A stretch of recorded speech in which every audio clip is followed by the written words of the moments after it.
Hello friends, welcome to Honest Tutorial for your better understanding. Hi friends, today we will discuss about the minute books of the meeting. What is minute books? Meaning, minute books means writing of proceedings, decisions in a proper and systematic manner. यानी जो meeting जो हो रही है एक company की, वो meeting के अंदर को कौन कौन सी सीक्वेंस में क्या क्या डिसीजंस लिए गए हैं और कौन से सीक्वेंस के अंदर कौन कौन सी चीज़ों को डिस्कशन किया गया है, वो सब चीज़ को नोट डाउन करना उसको बोलते हैं minute book. According to the company's law, companies have to keep and maintain the detail of every type of meeting. जो कंपनीज लोगों के मुताबिक जो है बोलते हैं कि जितनी भी मीटिंग्स होती है वो सारी मीटिंग के अंदर जो कुछ भी डिस्कशन हुआ या जो भी डिसीजन लिया गया है वो सब कुछ एक रिकॉर्ड होना चाहिए.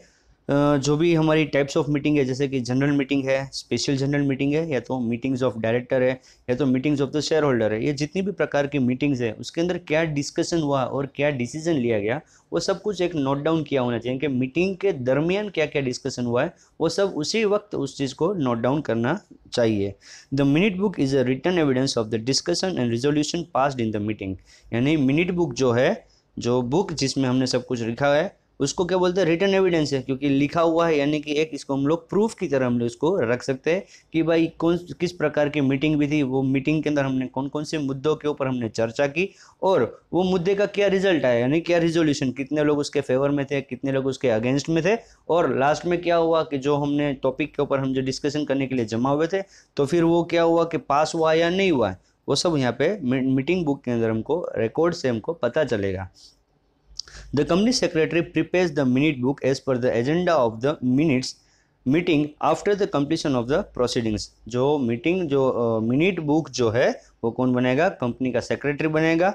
और वो क्या करेगा, minute book as per the agenda, जो एजेंडा जो था उसके मुताबिक ही वो है कि हमने पहले से हमने देख चुके हैं कि एजेंडा एक होता है कि क्या क्या हम लोग मीटिंग के अंदर डिस्कशन करने वाले, पहले कौन क्या डिस्कस करेगा, उसके बाद कौन कौन सी चीज़ को कौन यहाँ पे अपने आप को रिप्रेजेंट करेगा, वो सब पहले से डिसाइडेड होगा.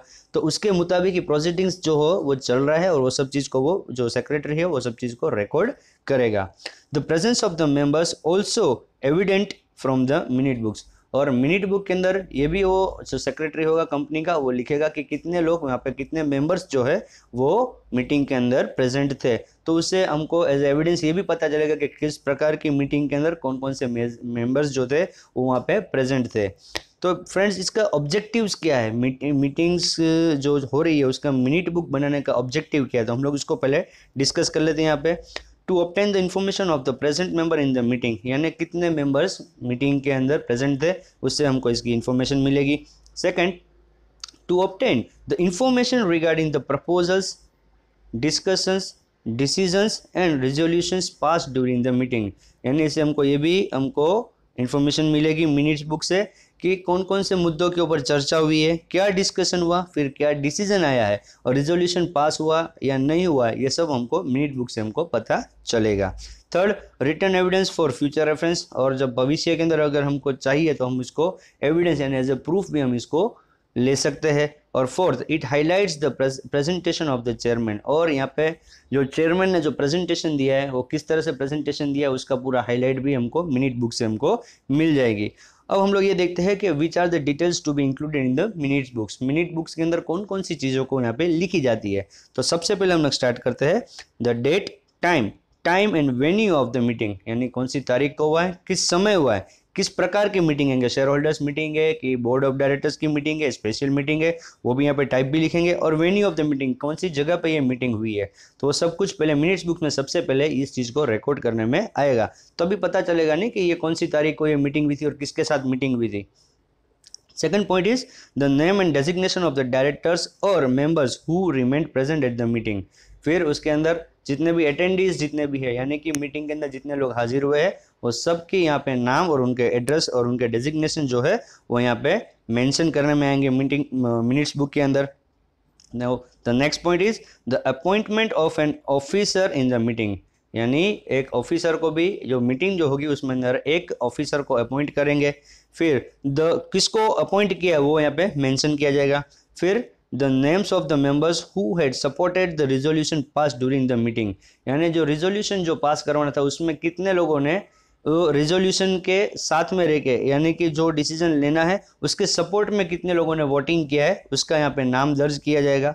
फिर the name of the members who have oppose the resolution in the meeting, यानी जितने लोग इसके जो मुद्दा जो चर्चा जो हो रही है उससे जो सहमत नहीं है, यानी कि जो लोग ओपोजिशन बोलते हैं, यानी कि जो इसके साथ मुद्दे के साथ जो सहमत नहीं है, उन लोगों का भी नाम यहाँ पे मिनट बुक के अंदर मेंशन किया जाएगा कि भाई ये लोग जो है, इन लोगों को ये जो हमारी चर्चा हुई है उसके साथ ये लोग सहमत नहीं है, तो उनका नाम भी इस मिनट बुक के अंदर रिकॉर्ड किया जाएगा।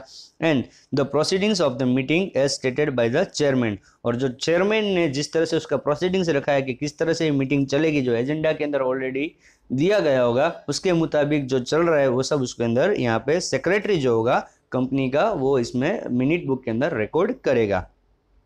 नेक्स्ट पॉइंट जो हम लोग डिस्कस करेंगे वो है वोटिंग। फ्रेंड्स, आप लोग आपका खुद का चैनल ऑनेस्ट ट्यूटोरियल देख रहे हैं और मैं हूं अकरम शेख, और अब हम लोग जो डिस्कस करेंगे वो है वोटिंग्स के बारे में, यानी कि मीटिंग्स के अंदर वोटिंग किस तरह से होता है। According to the Indian company law, it is necessary that the decisions and resolutions be by majority of the members।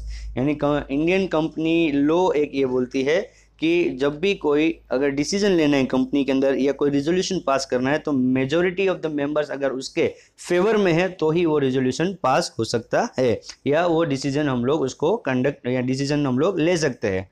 So it is necessary to know the opinions of the member on a particular issue। तो यहाँ पे जितने भी members हैं उन सब की राय लेनी यहाँ पे जरूरी है। Voting is conducted to know the opinion of the members, so it can be sorted out that how many members favor and how many oppose the decision or resolution। तो अगर इसमें क्या है कि अभी सभी मेंबर्स का ओपिनियन हमको लेना है, तो फिर उसके किस तरह से हम लोग ओपिनियन लेंगे, तो वोटिंग के जरिए हम लोग यहाँ पे इनका ओपिनियन लेंगे कि भाई जो रिजोल्यूशन जो हमको पास करना है, जो हमको डिसीजन लेना है, तो कितने लोग इसके फेवर में है या तो फिर कितने लोग इसको अपोज के अंदर, यानी कितने लोग इसके फेवर में नहीं है। तो वो वोटिंग कराने के बेस के ऊपर हम लोग को पता चलेगा कि हमको ये फाइनल डिसीजन लेना है, क्या करना है, या कि हाँ रिजोल्यूशन पास हो रहा है या रिजोल्यूशन पास नहीं हो रहा है, उससे हमको पता चलेगा। Chairman can take final decision, जो चेयरमैन जो होगा वही यहाँ पे फाइनल डिसीजन लेगा। हमने हमारे अगले वीडियो में भी हमने देखा था कि अगर कोई रिजोल्यूशन अगर पास करवाना है और अगर ये वोटिंग होता है, अगर वोटिंग हुआ और दोनों 50-50 पे आया, यानी कि फेवर में और अपोज के अंदर दोनों 50-50% अगर होता है, तो फिर चेयरमैन के पास एक राइट है कि वो अपना एक वोट डाल के वो रिजोल्यूशन को पास करवाना है या नहीं, वो खुद अच्छे से डिसीजन लेके उसके ऊपर अपना वोट दे सकता है। तो जो फाइनल डिसीजन जो होगा वो होगा किसका, चेयरमैन का होगा। The members who possess the right to vote are allowed to participate in the voting, यानी जिसके पास वोटिंग का राइट जो मेंबर्स के पास है वही लोग इसमें वोटिंग कर सकते हैं। Voting is conducted by the following methods, voting जो है वो आपको नीचे 2-3 मेथड्स दी गई है, उस मेथड्स के तहत ही यहाँ पे वोटिंग किया जाता है। पहला है voting by show of hands, यानी अगर मीटिंग चल रही है और ऐसा बोला कि भाई कितने लोग फेवर में हाथ ऊंचा करें, तो जो फेवर में होंगे वो लोग अपना हाथ ऊंचा करेंगे। फिर वोटिंग बाय वोकल और वॉइस, यानी यहाँ पे पूछा जाएगा भाई कितने लोग फेवर में है, तो वो लोग बोलेंगे यस, जितने भी लोग फेवर में उतना लोग अपना यस बोल सकते हैं, तो यस बोलेंगे, यानी कि वोकल हो गया है, वॉइस यानी कि अपना खुद का आवाज उठा के ये लोग यहाँ पे वोट दे सकते हैं। फिर थर्ड जो मेथड जो है वो है हमारी वोटिंग बाय पूल, जैसे कि हम इलेक्शन के अंदर हम लोग जाते हैं तो इलेक्शंस के अंदर हम जो पूल बूथ के ऊपर जाके हमारा वोट देते हैं, तो इसी तरह से यहाँ पे कुछ ऐसा अरेंजमेंट किया जाएगा मीटिंग के अंदर कि पूल के द्वारा, यानी कि कोई भी यानी कोई ऐसी जगह बनी होगी वहाँ पे अपना वोट डाल सकते हैं।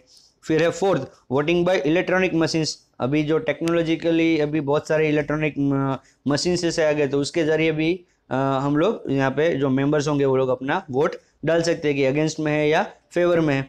फिर वोटिंग बाय पोस्टल वोट्स, जो मेंबर्स यहाँ पे हाजिर नहीं हुए तो वो अपना जो बोलते हैं कि जो भी वोट जो करना है अगर अगेंस्ट में है या फेवर में है तो वो पोस्ट के द्वारा भी यहाँ पे वो अपना मीटिंग के अंदर वो भेज सकते हैं। और जो 6 टाइप है, जो 6 मेथड है वो है the voting by division of the assembly, जितने भी लोग मेंबर्स मौजूद है तो उसमें बोला जाएगा भाई जितने लोग अगेंस्ट में है वो लोग लेफ्ट हैंड साइड चले जाओ, जितने लोग फेवर के अंदर वो लोग राइट हैंड साइड चले जाओ। फिर उनको काउंट करेंगे तो पता चल जाएगा कितने लोग अगेंस्ट में और कितने लोग फेवर में, तो ये हो जाएगा किस तरह से वोटिंग होता है। फ्रेंड्स किसी किसी मेंबर्स के ऊपर वोटिंग जो है, वोट करने का जो अधिकार होता है उसके ऊपर रेस्ट्रिक्शंस भी होता है। तो हम लोग देखते हैं कौन होते हैं ये लोग। The company may put a restriction on voting right of any member as per articles of association under the following circumstances. यानी आर्टिकल ऑफ एसोसिएशन के तहत कुछ मेंबर्स ऐसे होते हैं जिनके ऊपर वोटिंग राइट जो होता है उसको रेस्ट्रिक्ट किया गया होता है, यानी उनको रोका जाता है कि आप लोग इसमें वोटिंग का आपका अधिकार नहीं है। कौन कौन है तो ये लोग? तो फर्स्ट है a share holder who has not deposited installment which is due to him। यानी कि जो शेयर होल्डर है जिसको कॉल मनी यानी इंस्टॉलमेंट मनी यानी कि कॉल मनी, जिसने कॉल मनी अभी नहीं भरा है, बराबर, तो ऐसे मेंबर जिसने पूरा शेयर का अमाउंट नहीं भरा है, ऐसे मेंबर को वोटिंग का राइट नहीं मिलेगा। और second, if the company has a lean on the shares of the share holder in such circumstances the company can restrict the right of the vote. अगर कोई शेयर होल्डर है, अगर उसके जो शेयर्स जो है वो कंपनी ने उसको लीन मार्क करके रखा है, बराबर है, तो ऐसे शेयर होल्डर्स जो है उनको भी वोटिंग का राइट नहीं दिया जाएगा। तो फ्रेंड्स होप आप लोगों को ये समझ में आ गया होगा कि क्या होता है वोटिंग। अब हम लोग हमारे नेक्स्ट पॉइंट की तरफ बढ़ते हैं, वो है प्रॉक्सी। प्रॉक्सी क्या होता है friends? Proxy, all the shareholders of the company can not remain present in every meeting of the company, so they may delegate the right to vote in writing to a third person remaining present at the meeting to cast the vote. Such a person is called the representative or proxy। यानी कि अगर कोई member किसी वजह से अगर meeting के अंदर वो अगर मौजूद नहीं हो सकता है तो फिर वो क्या करेगा? राइटिंग के अंदर अपनी तरफ से किसी और को ऑथोराइज पर्सन बनेगा, यानी कि अपना एक रिप्रेजेंटेटिव किसी को सिलेक्ट करेगा और उसको बोलेगा कि आप ये मेरी जगह पे आप इस मीटिंग को अटेंड करें। वो मीटिंग को अटेंड करेगा और उसकी बिहाफ के ऊपर, जिसकी जगह पे वो जा रहा है उसकी जगह पे ये जो मेंबर जो जा रहा है वो वहाँ पे उसको वोट करेगा। इसको बोलते हैं प्रॉक्सी। फ्रेंड्स एक और चीज़ को यहाँ पे अच्छी तरह से नोट डाउन कीजिए कि जो प्रॉक्सी जो होगा उसको सिर्फ मीटिंग के अंदर वोटिंग का ही राइट मिलेगा, क्योंकि वो एक मेंबर के रिप्रेजेंटेटिव की तरफ पे जा रहा है, इसलिए उसको सिर्फ वोटिंग का राइट दिया जाएगा। उसको मीटिंग के अंदर कुछ भी बोलने का अधिकार नहीं मिलेगा। If it is not necessary that the person who is appointed as proxy should be a member of the company। और ये ज़रूरी नहीं है कि जिसको प्रॉक्सी यानी कि जिसकी जगह पे जिसके बिहाफ के ऊपर भेजा जा रहा है, एज ए रिप्रेजेंटेटिव जिसको भेजा जा रहा है, वो ज़रूरी नहीं है कि वो कंपनी का कोई मेंबर होना चाहिए, कोई और पर्सन भी हो सकता है। Proxy has no right to speak anything in the meeting but participating voting by poll. सिर्फ प्रॉक्सी जो है वो सिर्फ वोटिंग कर सकता है, बराबर है, उसको मीटिंग के अंदर बोलने का किसी भी तरह का अधिकार नहीं है। अब प्रॉक्सी रखने का मीटिंग के अंदर क्या ऑब्जेक्टिव क्या है? इफ द मेंबर और shareholder is unable to remain present in the meeting then he can appoint any person as his representative who can cast the vote on his behalf. यानी सिर्फ एक proxy को रखने का मतलब सिर्फ इतना ही है कि अगर कोई मेंबर वहाँ पे प्रेजेंट नहीं हो सकता है तो वो अपनी जगह पे किसी एक व्यक्ति को भेज सकता है जो सिर्फ और सिर्फ वहाँ पे वोट कर सके, उसकी जगह पे वो वहाँ पे वोट कर सके। यानी उसको बोलने का तो अधिकार है नहीं, सिर्फ वोट डालने का अधिकार है। तो प्रॉक्सी को सिर्फ इसीलिए भेजा जाता है क्योंकि वो उस व्यक्ति की जगह पे, उस मेंबर की जगह पे वो खुद यहाँ पे वोट डाले, इसीलिए प्रॉक्सी को भेजा जाता है। The important provisions of the company law क्या है? प्रॉक्सी के बारे में कंपनी के अंदर कुछ प्रोविजंस, कंपनी लॉ के अंदर भी कुछ इसके बारे में प्रोविजंस है, तो हम लोग वन बाय वन हम इसको देखते हैं। A member who is entitled to remain present in the meeting can appoint another person as a proxy under the following provisions। कौन कौन सी कंडीशंस के अंदर वो प्रॉक्सी रख सकता है? First, the proxy has no right to speak in the meeting but can cast his vote by pool voting। सिर्फ proxy जो होगा वो पूल वोटिंग के द्वारा अपना वोट दे सकता है, वो वहाँ पे कुछ बोल नहीं सकता। यानी कि अगर वोकल वोटिंग होता है तो फिर वो नहीं कर पाएगा क्योंकि उसको बोलने का अधिकार नहीं है। The person who is appointed as proxy can work on behalf of the members which should not be more than 50 members.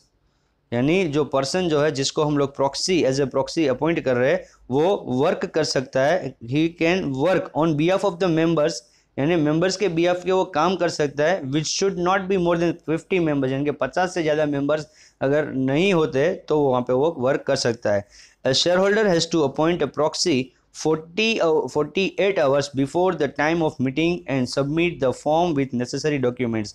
अगर शेयर होल्डर अब किसी को प्रॉक्सी अगर अपॉइंट करता है तो उसे मीटिंग शुरू होने के 48 आवर्स के पहले उससे नेसेसरी डॉक्यूमेंट्स जो भी है वो सब सबमिट करने पड़ेंगे। मीटिंग कंडक्ट होने के 48 आवर्स के पहले पूरी डिटेल उसको देनी पड़ेगी कि कौन प्रॉक्सी आएगा, उसका नाम क्या है, वो कौन होगा, वो सारी डिटेल जो भी है नेसेसरी डॉक्यूमेंट सब कुछ वहाँ पे कंपनी में उसको जमा करवाना पड़ेगा।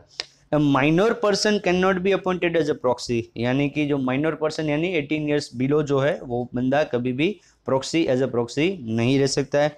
The above provisions are not applicable to a single person company, और ये जो भी हमने ऊपर जो चार जो हमने सर्कमस्टेंसेस या तो जो प्रोविजंस हमने पढ़े ये सिंगल पर्सन कंपनी के लिए ये यहाँ पे फिट नहीं बैठते हैं, यानी ये यहाँ पे एप्लीकेबल नहीं है।